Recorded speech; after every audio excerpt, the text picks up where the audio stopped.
Hi everyone, in this short video I will explain a bit on customer journey mapping. I'm Guido Stomp, professor at the In Holland University of Applied Sciences. To start with, what is a customer journey? And the most easiest way to explain it is by means of an example. Just imagine you go out to get a coffee in a nice coffee shop. The customer journey is what you experience, your journey, while you get your coffee and drink it in this shop, all the way from the moment you enter the shop until you leave it, including where you sit, how you got your order, how people spoke to you, all these things together. And that gives a kind of experience to you, which is important. Now, customer journey mapping is a technique to map those experiences people have while they interact, for instance, with a coffee shop, but it could also be a website or a product or anything else. What you try to do conducting a customer journey mapping is that you try to find what the experiences are and what they do to the customer at hand. Of importance is that it's not just about one experience. For example, in the coffee shop, it's not just the interaction someone has while he's ordering coffee. No, it is the entire journey of experiences and the cumulative impact of all those experiences together of someone interacting with a product, a service, a coffee shop, a website, or an organization. Now, crucial is to understand that you have to define what the first moment is. Is that on the moment he orders the coffee, or is it actually when he was entering the shop, or was it even before this customer when he was walking on the streets and made the decision to get a cup of coffee? Once you do that, you can map all the experiences this person has from that moment on until the very moment he decides to leave.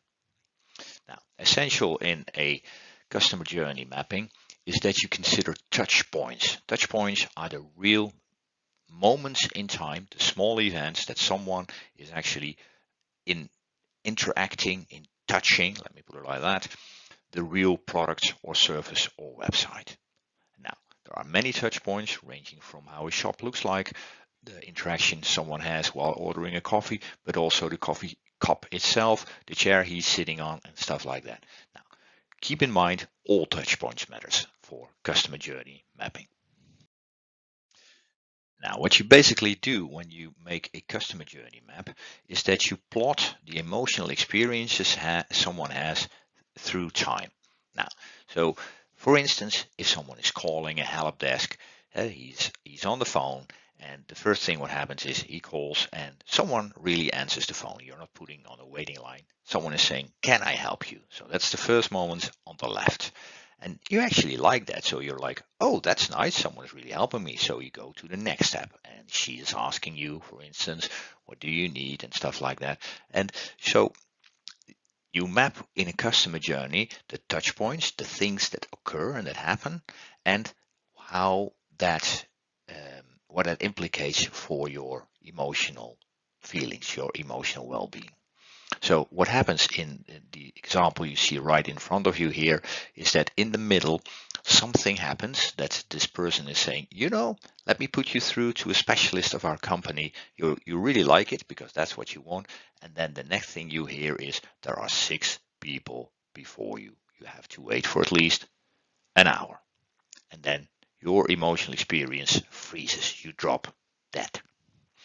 This basically is a customer journey mapping. In order to map a customer journey, you go through a couple of stages. And the first is, what are the touch points? What are the moments that people are actually interacting with a product or a service or a website?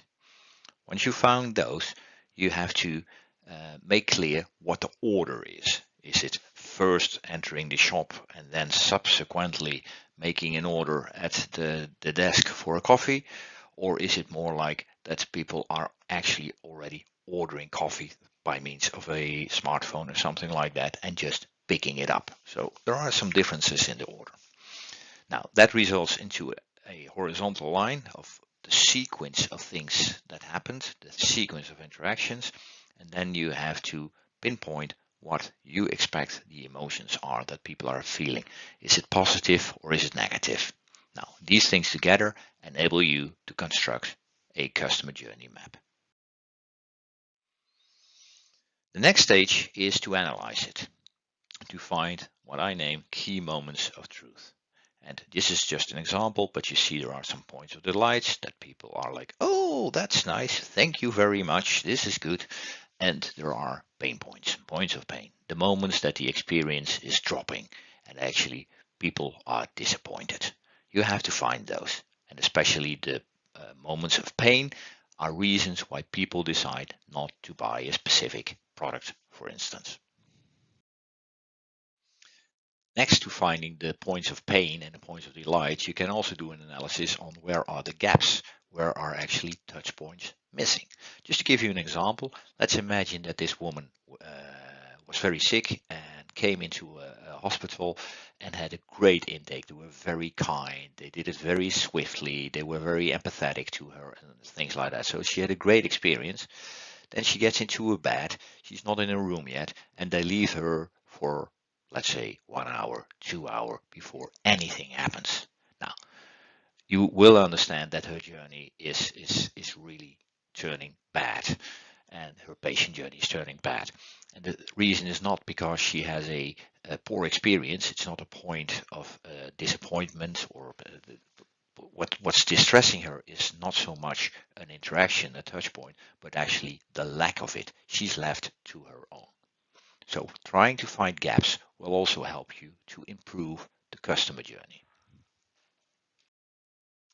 After you analyzed the entire customer journey, you can also go to the stage of getting ideas.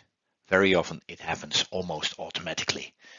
Once you see what the pitfalls are, where the gaps are, what the points of pain are, you get immediately ideas how to optimize it, to make it better, the entire customer journey. And this is the reason why this method became so popular. It's very easy to get ideas because you get great insights in the moments that people are disappointed or the moments that people are delighted. So what should we improve and what should we strengthen? That was the biggest advantage of a customer journey. It's actually kind of simple, fast, swift method and delivering great results. However, there is a big pitfall and you should be aware of it. And that is the customer journey considers the customer a generalized person. And actually, in reality, very often there is not one journey. We are different people with different interests, with different kind of things that matter to us. And as a result, we have different journeys. For instance, the guy on the left, he may be interacting with a web shop, swiftly getting his products really quickly and really liking the web shop, whereas the woman on the right find it hard to find the right products on the website, let alone to order them. So each of us may have a different journey, and that's quite complicated to instill the customer journey out of it. Now, to reflect a bit on this customer journey mapping, I think there are some really nice things about it. First of all, and I really appreciate this technique for it, it is genuinely an outside-in perspective. There's no way that you can start thinking from within your organization. You have to take on the frames and perspectives of your user, your customer. What are they experiencing? What kind of experiences do they have? The second thing is what I really like about it is that at least if you did your homework beforehand, you did some interviews and you did some research, but once you did that, you can have a customer journey mapping really fast. Within an afternoon, you have one, you got great insights, and you already have some ideas.